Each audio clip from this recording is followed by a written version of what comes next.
So in this episode, I'm basically going to be using the Speed Editor just to do a small little editing transaction. So let's see how it goes. So over here, I have my 4 clips, as you can see. And of course, I have my Speed Editor right over here. For this episode, what I'm going to do is I'm actually going to only be using the in and out and the append key, which is right over here. And I'm going to be using my jog wheel. And of course, I'm going to be using the source and the timeline. And I'm going to be using my stop play over here. So it's going to be in, out, append, my jog wheel right over here. And of course, my stop play and the source and the timeline. So if you look at my screen right now, I basically have an empty timeline, and I'm going to click the source button. So when I click it, what's going to happen, it's going to show me all those clips kind of like over there, like on the screen. So when I click it, as you can see, it's right over there. Now, basically, the idea for the jog wheel, which I think is the most wonderful thing of the entire editor, is it's like if you remember going back in olden, like to cinema time. I think it's called the Steinbeck. It's one of those machines where you could actually go through all kinds of footage really, really fast by using a very similar device, which was available on those machines.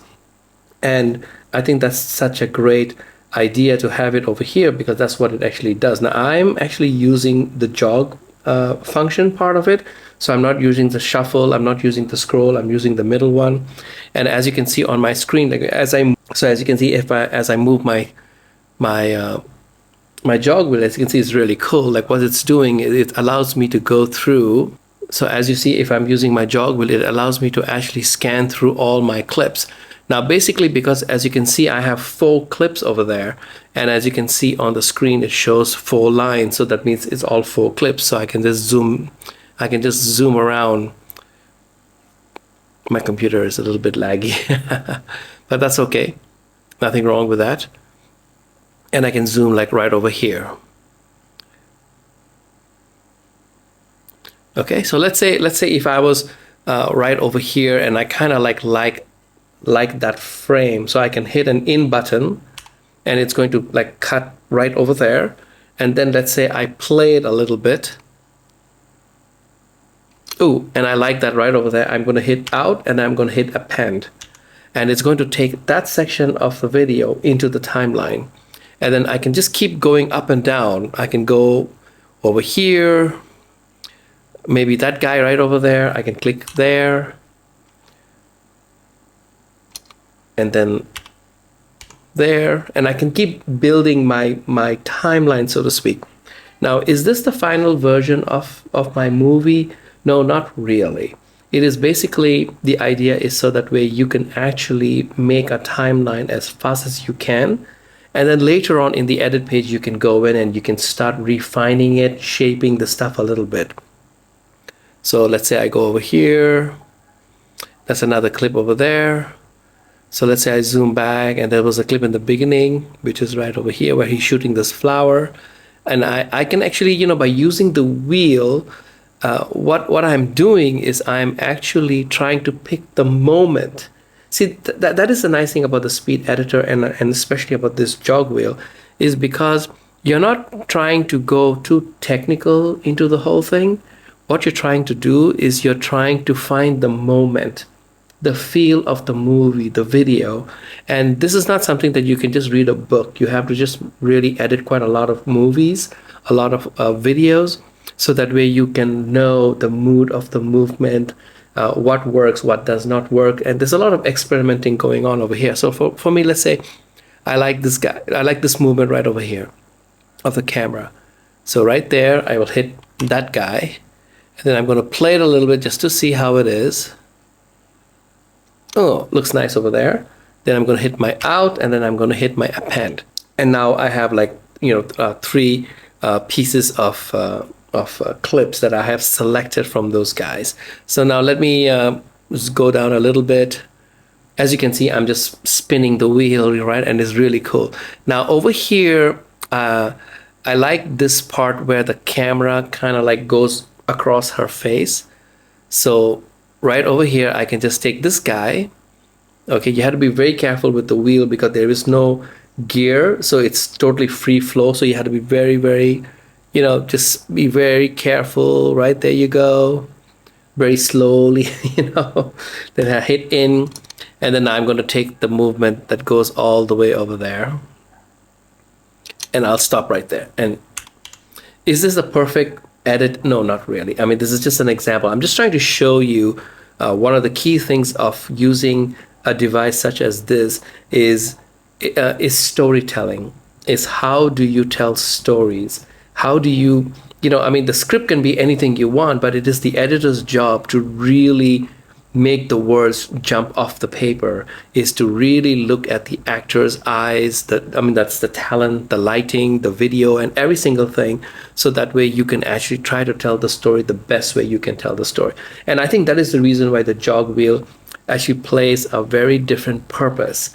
It is not just a toy, or it's not like, oh, you can edit very quickly, you can really make your timeline quickly. I mean, yes, all that stuff is really, really cool. But I think the real value of this is feel, is emotion, is so that way you can actually move it up and down, and you can actually try to capture that part of the moment. Because, see, you remember, what is editing actually is basically, the pacing of things, right? Of story, the pacing of how you want to go fast, you want to go slow. So I think that is what this thing has to do. And I hope I'm explaining it correctly, because I'm also, I'm trying it out a little bit. Here's another one. So as you can see, it's going to another one, and then and I like that moment where the camera, where she's looking at me, so to speak. So she's looking at the camera, and then she looks at me. So I'm just going to take an in, and I'm just going to play that part.